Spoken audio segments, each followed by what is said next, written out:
আমার নাম্বারে কল দিছে, কল দিয়ে বলতেছে যে হুজুরা ভাই, আমি আপনার কাছ থেকে একটা ইনফরমেশন চাই।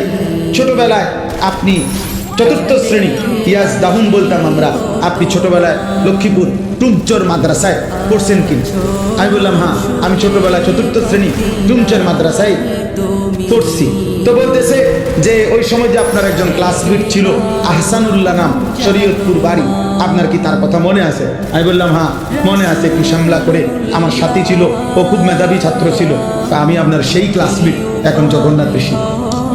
তো আমি আপনার ওই মোবাইলে ওয়াজ দেখতে দেখতে আমার আইডিয়া হয়েছে যে তুমি আমার সেই ছোটবেলার দোস্ত, চতুর্থ শ্রেণীর সেই আনিস। তাইলে এই যে জীবন চলার পথে কে যে কোথায় হারায় গেছে, হয়তো কখনো দেখা হয়, কখনো দেখা হয় না। আব্বা আমিও একা, তুমিও একা।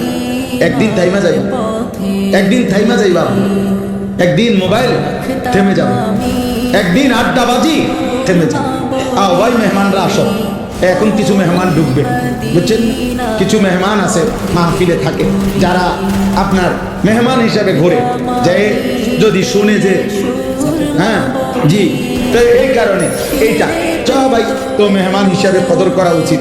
ওরা আল্লাহ তাআলা এই মেহমানদেরকেও বরকত দান করে, আল্লাহ মেহমানদেরকেও হায়া লজ্জা শরম দান করে।